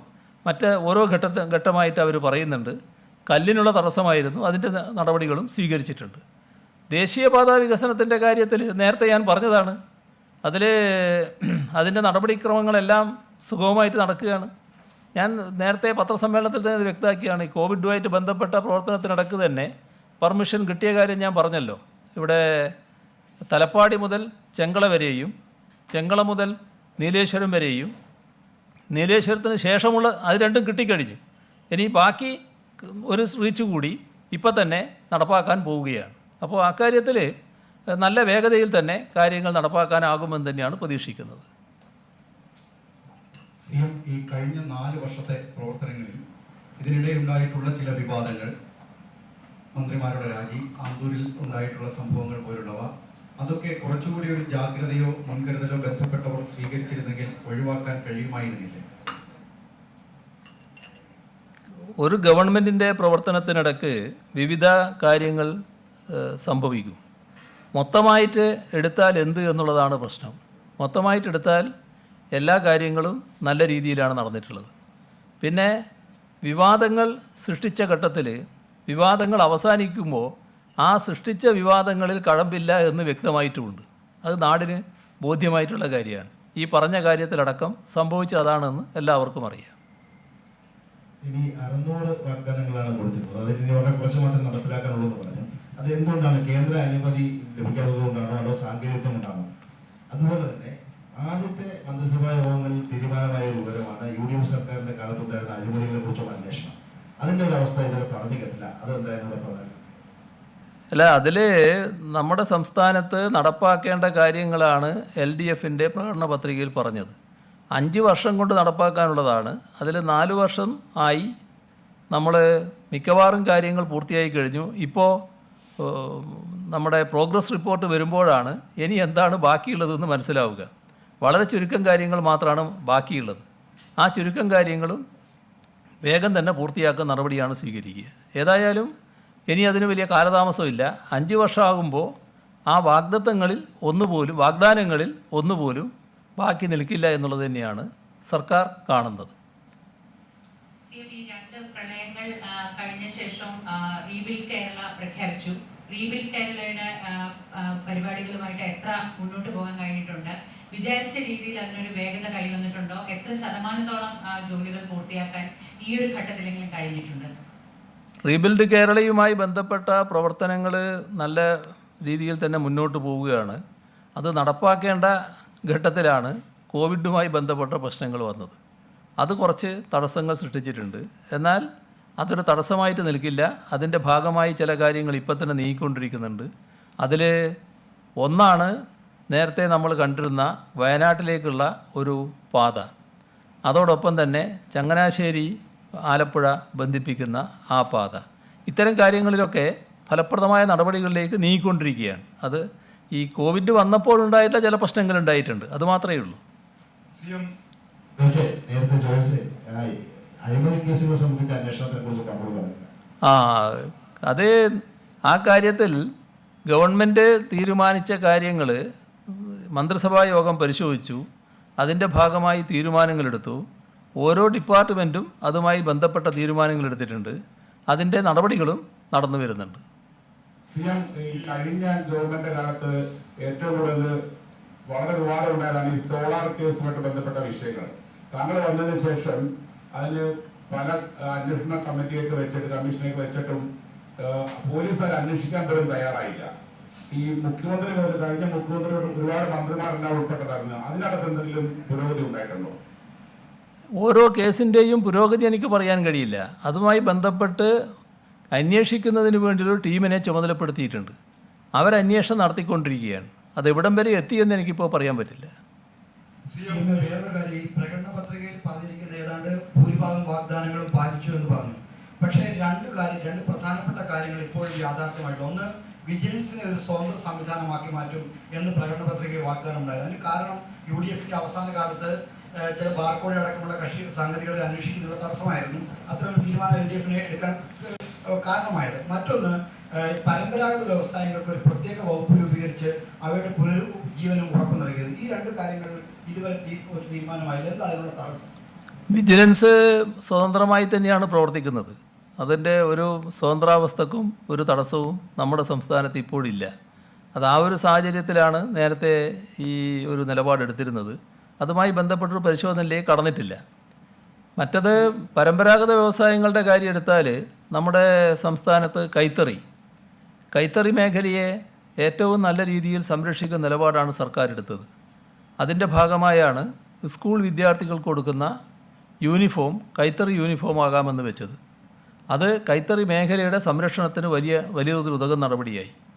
അതിന് ഇപ്പോൾ നബാർഡുമായി ചർച്ച ചെയ്ത് അത് നിർമ്മിക്കുന്ന ഘട്ടത്തിൽ തന്നെ ആവശ്യമായ കൂലി കൊടുക്കുന്നതിനുള്ള ഏർപ്പാടുകൾ ഉണ്ടാക്കി കഴിഞ്ഞിരിക്കുകയാണ്.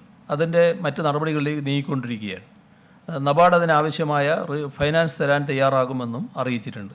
അപ്പോൾ നല്ല രീതിയിൽ കൈത്തറി മേഖലയ്ക്ക് ഊർജം പകരാനാണ് സാധ്യത. കശുവണ്ടി മേഖലയുടെ നല്ല നിലക്കുള്ള മുന്നേറ്റമാണ് നടക്കുന്നത്.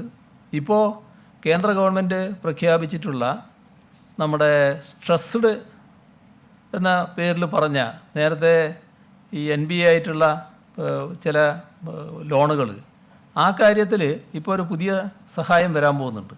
അത് ലഭിച്ചാൽ നമ്മുടെ സംസ്ഥാനത്ത് പൂട്ടിക്കിടക്കുന്ന ചില ഫാക്ടറികൾക്കടക്കം പ്രവർത്തിച്ചു പോകാൻ കഴിയുമെന്നാണ് കാണുന്നത്.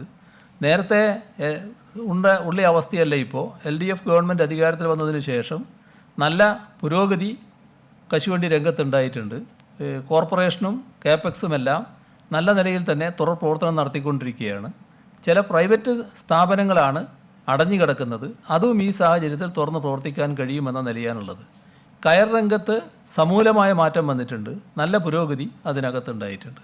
ഇങ്ങനെ പ്രധാനപ്പെട്ട നമ്മുടെ കേരളത്തിലെ പരമ്പരാഗത വ്യവസായമെടുത്താൽ ഓരോ സ്ഥാപനത്തെയും അഭിവൃദ്ധിപ്പെടുത്തുന്ന നടപടികളാണ് സർക്കാരിൻ്റെ ഭാഗത്ത് നിന്നുണ്ടായിട്ടുള്ളത്. എല്ലാം ഓരോ രംഗത്തെയും അഭിവൃദ്ധിപ്പെടുത്തുക എന്ന ഉദ്ദേശത്തോടെയാണ്. ഇനിയും അതിന് എന്തെങ്കിലും വീഴ്ചയുണ്ടെങ്കിൽ അത്തരം കാര്യങ്ങൾ പരിഹരിച്ച് പോവുക തന്നെ ചെയ്യും. CM ഈ മികച്ച നേട്ടം പല രംഗങ്ങളിലും കൈവരിക്കാൻ കഴിഞ്ഞപ്പോഴും ഈ മാലിന്യ സംസ്കരണ രംഗത്ത് കേരളം എപ്പോഴും പുറകിലാണ്. അത് നമ്മൾക്കൊരു ചലഞ്ചായിട്ടോ അത് മാറ്റുന്നതിനായി ശാസ്ത്രീയമായിട്ടുള്ള ഒരു രീതി അവലംബിക്കുന്നതിൽ പലപ്പോഴും നമ്മൾ പരാജയപ്പെടുകയാണ്. അതിനെന്തെങ്കിലും ക്രിയാത്മകമായിട്ടുള്ള നടപടിക്രമങ്ങളുണ്ടോ?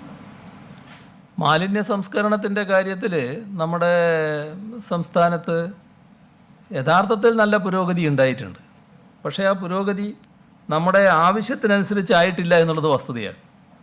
കാരണം നേരത്തെ വല്ലാതെ കെട്ടിക്കിടക്കുന്ന അവസ്ഥയുണ്ടായിരുന്നു മാലിന്യം. ആ ഒരു നിലക്ക് അവസാനം വന്നിട്ടുണ്ട്. പക്ഷേ ഇപ്പോഴും മാലിന്യം അപ്പം തന്നെ സംസ്കരിക്കുന്നൊരു നില വന്നു കഴിഞ്ഞിട്ടില്ല. അതിന് കാരണം പലയിടങ്ങളിലുമുള്ള പ്രശ്നങ്ങൾ തന്നെയാണ്. ഒന്ന് നാം കാണേണ്ടത് ഉറവിട മാലിന്യ സംസ്കരണം നല്ല രീതിയിൽ വിജയിപ്പിക്കാൻ നമുക്ക് കഴിഞ്ഞിട്ടുണ്ട്. പക്ഷേ ഉറവിട മാലിന്യ സംസ്കരണം കൊണ്ട് മാത്രം പരിഹരിക്കാൻ കഴിയാത്ത ചില പ്രദേശങ്ങളുണ്ട്. ഇപ്പോൾ വൻ നഗരങ്ങൾ, അവിടങ്ങളിൽ നല്ല രീതിയിലുള്ള പദ്ധതികൾ വേണം. കേന്ദ്രീകൃത മാലിന്യ സംസ്കരണ പ്ലാന്റുകൾ വേണം. അങ്ങനെ കുറേ സ്ഥലങ്ങൾ ഗവൺമെൻറ് ഐഡൻറ്റിഫൈ ചെയ്തിട്ടുണ്ട്.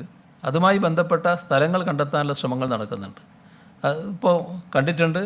ചിലത് പെട്ടെന്ന് തന്നെ ആരംഭിക്കാനാവും.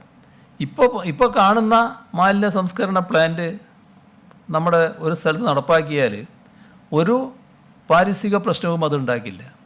നേരത്തെ വെളപ്പിൽശാലയുടെയും മറ്റും അനുഭവമുള്ളത് കൊണ്ട് ഇതാണ് മാലിന്യ സംസ്കരണ പ്ലാന്റ് എന്നാണ് ആളുകളുടെ മനസ്സിലുള്ളത്. എന്നാൽ അതേയല്ല ഇന്നത്തെ ആധുനിക മാലിന്യ സംസ്കരണ പ്ലാന്റ്. ഇത് കത്തിച്ച് വൈദ്യുതിയാക്കുകയാണ്. ഒരു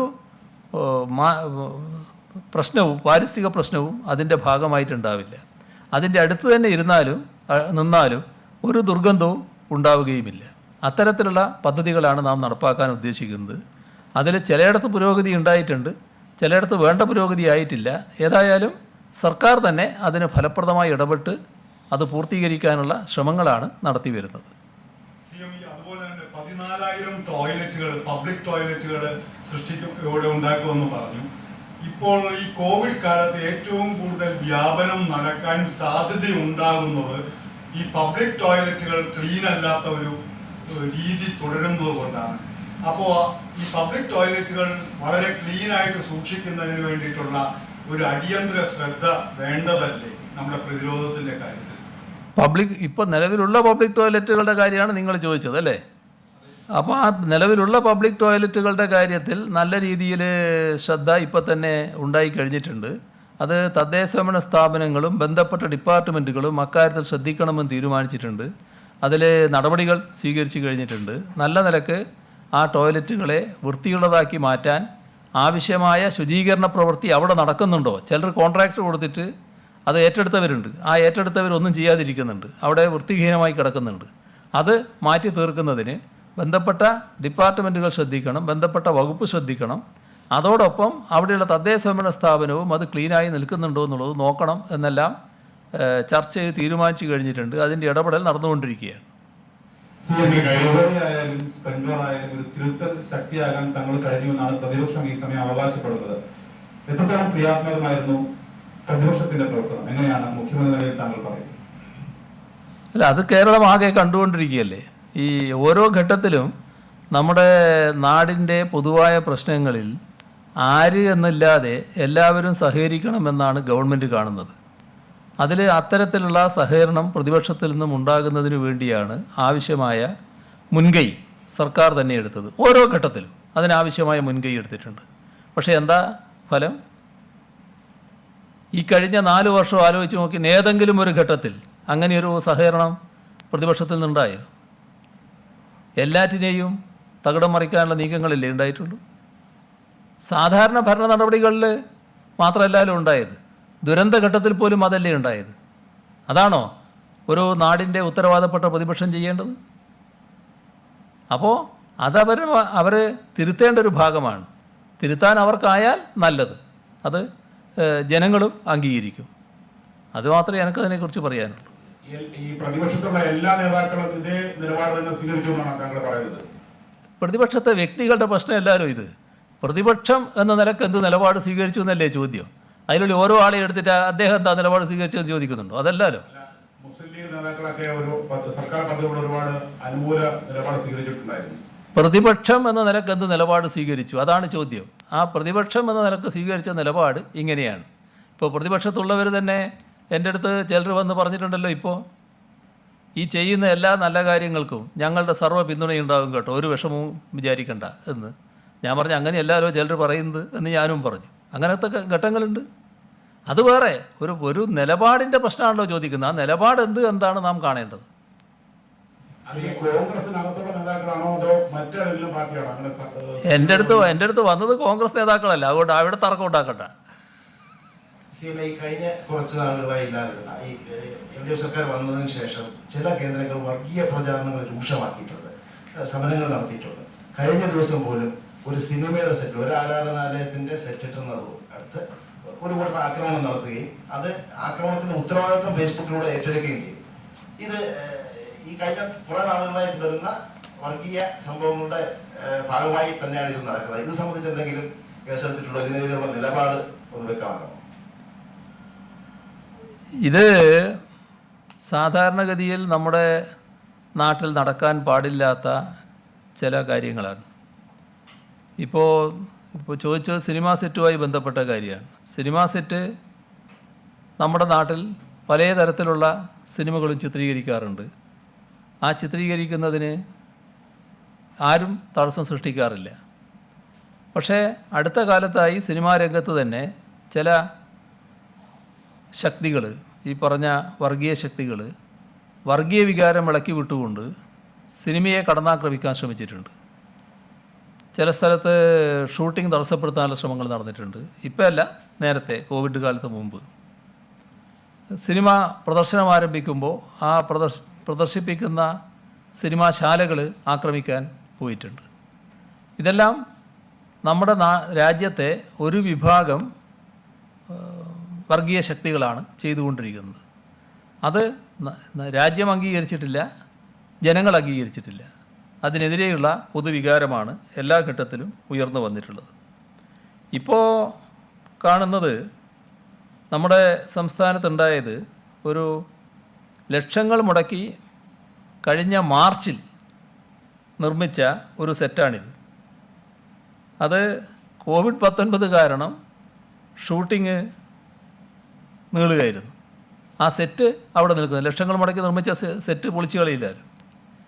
ഇപ്പോൾ ബജ്രംഗ് ദൾ എന്ന് പറയുന്നൊരു കൂട്ടർ അത് പൊളിച്ചു എന്നാണ് വാർത്തകൾ വന്നിട്ടുള്ളത്.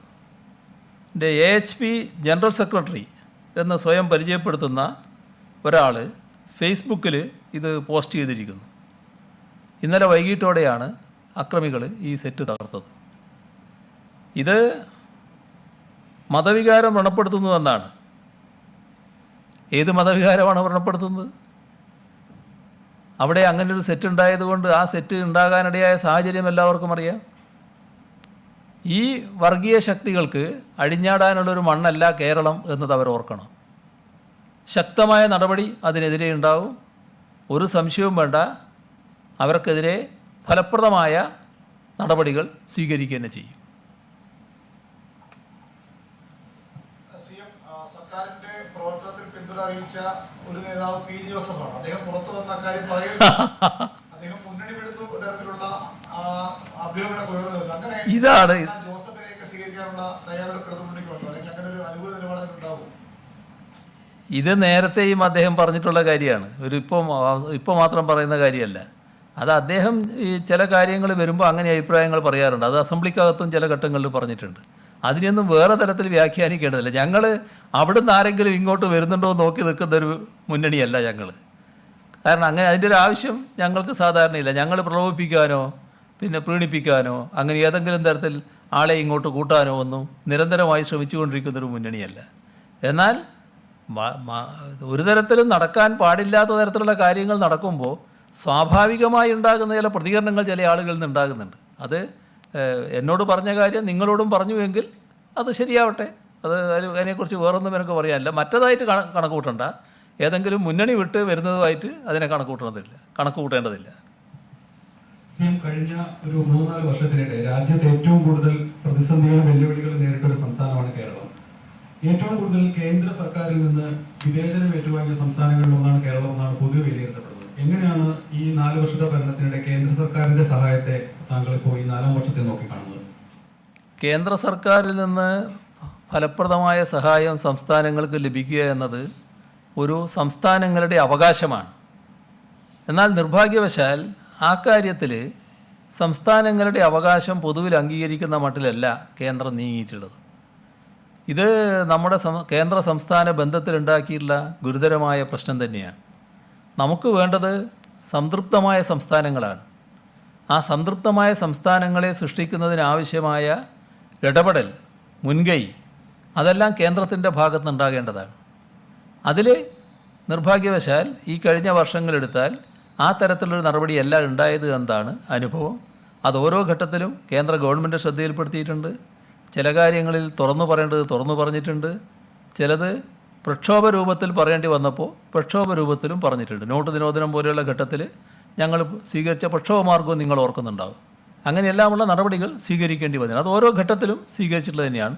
മൊത്തത്തിലെടുത്താൽ ഈ സംസ്ഥാനത്തെ സംതൃപ്തമാക്കുന്നതിനുള്ള നടപടികളിൽ പൂർണ്ണതയുണ്ടായി എന്ന് പറയാനാവില്ല. ഈ പഞ്ചായത്ത് തെരഞ്ഞെടുപ്പ് ഇനി വരാനുണ്ട്. അപ്പം ഈ ഒരു സമയത്ത് അതങ്ങനെ നീട്ടിവെക്കാനോ മറ്റോ സാധ്യത ഉണ്ടോ? അങ്ങനെ എന്തെങ്കിലും ആലോചനയുണ്ടോ? ഞാനങ്ങനെ കാണുന്നില്ല. കാരണം പഞ്ചായത്ത് തെരഞ്ഞെടുപ്പിന് ഇനിയും ധാരാളം മാസങ്ങളുണ്ട്. അതിന് മുൻപ് തന്നെ ഈ കോവിഡ് വ്യാപനത്തിൻ്റെ നില എവിടെയെങ്കിലും എത്താനാണ് സാധ്യത എന്നാണ് തോന്നുന്നത്. നമുക്കതുമായി ചേർന്നുകൊണ്ട് തന്നെ പഞ്ചായത്ത് തെരഞ്ഞെടുപ്പ് നടത്തി പോകാനാകുമെന്ന് തന്നെയാണ് ഞാൻ പ്രതീക്ഷിക്കുന്നത്. അങ്ങനെയെങ്കിൽ അത് കഴിഞ്ഞ ഉടനെ നിയമസഭ തെരഞ്ഞെടുപ്പിലേക്ക് നമ്മൾ പോകേണ്ടതുണ്ട്. അപ്പം ഈ പറഞ്ഞ കാര്യങ്ങളും ഈ അനുകൂല സാഹചര്യങ്ങളും ഒക്കെ വെച്ചിട്ട് ഭരണ തുടർച്ച ഉണ്ടാകുമെന്ന് താങ്കൾ ആഗ്രഹിക്കുന്നുണ്ടോ? അല്ല, എന്തിനാണിപ്പോൾ അത്തരം കാര്യങ്ങളിലേക്കൊക്കെ നമ്മളിപ്പോൾ പോകുന്നത്? ഞങ്ങൾക്കിപ്പോൾ പ്രതികൂലമായിട്ടുള്ള ഒരു സാഹചര്യവും ഉണ്ട് എന്ന് ഞങ്ങൾ കാണുന്നില്ല. ഞങ്ങൾ നല്ല രീതിയിൽ തന്നെയാണ് ജനങ്ങളോടൊപ്പം നിൽക്കുന്നത്. ജനങ്ങളും നല്ല രീതിയിൽ തന്നെയാണ് ഞങ്ങളെ സ്വീകരിച്ചു കൊണ്ടിരിക്കുന്നത്. എന്തിനാണിപ്പോൾ നമ്മൾ മറ്റ് പ്രഖ്യാപനങ്ങളിലേക്കും സൂചനകളിലേക്കൊക്കെ പോകുന്നത്? അതൊക്കെ അതിൻ്റേതായ ഘട്ടത്തിൽ നമുക്ക് നോക്കാം. അപ്പോൾ നമുക്ക് CM കഴിഞ്ഞ 4 വർഷത്തിനിടയിൽ കൈകാര്യം ചെയ്ത വിഷയങ്ങളിൽ ഏറ്റവും സങ്കീർണമായ ഒന്നായിരുന്നു ശബരിമല വിഷയം. അതിന് പിന്നാലെ ലോക്സഭാ തെരഞ്ഞെടുപ്പിൽ സംസ്ഥാനത്ത് വലിയ തോൽവി LDF ഉണ്ടാവുകയും ചെയ്തു. പിന്നീട് നടന്ന നിയമസഭാ തെരഞ്ഞെടുപ്പുകളിൽ ആ വിഷയം സജീവമാക്കാതിരിക്കാൻ ശ്രദ്ധിക്കുകയും ചെയ്തു. CPM തന്നെ എല്ലാ വീടുകൾ കയറിയിറങ്ങി അതുമായി ബന്ധപ്പെട്ട പാർട്ടി നിലപാട് വിശദീകരിക്കാനും ശ്രമിച്ചിരുന്നു. അന്ന് CM കൈക്കൊണ്ട നടപടി ശബരിമല വിഷയത്തിൽ കുറച്ച് തിരക്കുള്ളതായി പോയി, അല്ലെങ്കിൽ പിന്നീട് സ്വീകരിച്ച ഒരു നടപടി അത്തരം ഒരു നടപടിയായിരുന്നു തുടക്കത്തിൽ വേണ്ടിയിരുന്നതെന്ന് തോന്നിയിട്ടുണ്ടോ? നിങ്ങളെപ്പോലുള്ള ആളുകൾക്ക് ഒരു കാര്യവും മനസ്സിലാക്കാൻ കഴിയില്ല എന്നുള്ളതാണ് ഏറ്റവും വലിയ പ്രത്യേകത. ഈ കേരളത്തിൽ എന്താണ് സംഭവിച്ചുകൊണ്ടിരിക്കുന്നതെന്ന് മനസ്സിലാക്കാൻ പറ്റുന്നില്ല. അതിൻ്റെ ഭാഗമാണ് ഈ ചോദ്യം. കേരളത്തിൽ ബോധപൂർവം ഉയർത്തിക്കൊണ്ടുവന്നൊരു കാര്യമായിരുന്നു ആ വിഷയം. അത് പിന്നീട് അവർക്ക് തന്നെ മനസ്സിലായിട്ടുണ്ട് എന്താണ് സ്ഥിതി എന്നുള്ളത്. എന്തുകൊണ്ടാണ് ഇപ്പോൾ അതൊരു വിഷയം അല്ലാതിരിക്കുന്നത്? അപ്പോൾ അത് ബോധപൂർവം ഒരു ഘട്ടത്തിന് വേണ്ടി ഉയർത്തിക്കൊണ്ടുവന്നു എന്ന് മാത്രമേ ഉള്ളൂ. അപ്പോൾ നമുക്ക് സംസ്ഥാനത്ത് വ്യാജമാറ്റി പെരുകുന്നു, തമിഴ്നാട്ടിൽ നിന്ന് മദ്യം ഇവിടേക്ക് കടത്തുന്നു, മൊബൈൽ ആപ്പിന്റെ കാലത്ത് തീരുമാനം ഉണ്ടാവും, അടുത്തെങ്കിലും ഉണ്ടാവും? പെട്ടെന്നുണ്ടാവും. അപ്പോൾ നമുക്ക് അവസാനിപ്പിക്കാം. മുഖ്യമന്ത്രിയുടെ വാർത്താ സമ്മേളനമാണ് ഇതുവരെ നീണ്ടത്. സുദീർഘമായ വാർത്താ സമ്മേളനമാണ് മുഖ്യമന്ത്രി ഇപ്പോൾ നടത്തിയത്. സർക്കാരിൻ്റെ 4ാം വാർഷികത്തോടനുബന്ധിച്ച് സാഹചര്യങ്ങൾ വിശദീകരിക്കുകയായിരുന്നു മുഖ്യമന്ത്രി. കഴിഞ്ഞ 4 വർഷമായി സംസ്ഥാന സർക്കാർ അവസാനിപ്പിച്ച് വേറൊരു ആവശ്യത്തിനിരിക്കുകയാണ്. സംസ്ഥാന സർക്കാർ കഴിഞ്ഞ 4 വർഷമായി നടപ്പാക്കിയ പദ്ധതികൾ സംബന്ധിച്ച്, നേരിട്ട വെല്ലുവിളികൾ സംബന്ധിച്ച് ഒക്കെയാണ് മുഖ്യമന്ത്രി വിശദീകരിച്ചത്. വലിയ വികസനമാണ് കഴിഞ്ഞ 4 വർഷത്തിനിടയ്ക്ക് സംസ്ഥാനത്ത് കാഴ്ചവെക്കാൻ കഴിഞ്ഞത്. വലിയ വെല്ലുവിളികൾക്കിടെയാണ് ഈ വികസനം നടപ്പാക്കേണ്ടി വന്നത്. അതെല്ലാമാണ് മുഖ്യമന്ത്രി വിശദീകരിച്ചത്. ഏറ്റവും ഒടുവിൽ ശബരിമല വിഷയത്തിലടക്കം അദ്ദേഹം ഇപ്പോൾ പ്രതികരിച്ചിരിക്കുന്നു. അതടക്കമുള്ള വിഷയങ്ങളാണ് ഇന്നിപ്പോൾ ചോദ്യമായി വന്നത്. ഏറ്റവും ഒടുവിൽ സംഭവിച്ച, അതായത് ഇന്നിപ്പോൾ കാലടിയിൽ ഒരു സിനിമയുടെ സെറ്റ് തകർത്തതുമായി ബന്ധപ്പെട്ട ചോദ്യത്തിനടക്കം അദ്ദേഹം മറുപടി നൽകി. വർഗീയ ശക്തികൾ കഴിഞ്ഞാടാനുള്ള മണ്ണല്ല കേരളം എന്ന മറുപടിയാണ് അദ്ദേഹം നൽകിയത്. ശക്തമായ നടപടി ഈ വിഷയത്തിൽ സ്വീകരിക്കും എന്നും അദ്ദേഹം വിശദീകരിച്ചു. വിവാദങ്ങൾ സർക്കാരിനെ പിന്നോട്ടടിച്ചില്ല. റീബിൽഡ് കേരള പ്രവർത്തനവുമായി നല്ല രീതിയിൽ മുന്നോട്ട് പോവുകയാണ്. ഒപ്പം സോളാർ അന്വേഷണത്തിന് പ്രത്യേക സംഘത്തെ ചുമതലപ്പെടുത്തിയിരുന്നു. വിജിലൻസ് സ്വതന്ത്രമായി പ്രവർത്തിക്കുന്നു. പ്രതിപക്ഷ പാർട്ടികളുടെ സഹകരണം, കോൺഗ്രസ് അല്ലാത്ത പല പ്രതിപക്ഷ നേതാക്കളും സഹകരണം വാഗ്ദാനം ചെയ്തിരുന്നു തുടങ്ങിയതടക്കമുള്ള കാര്യങ്ങൾ അദ്ദേഹം വിശദീകരിക്കുന്നു.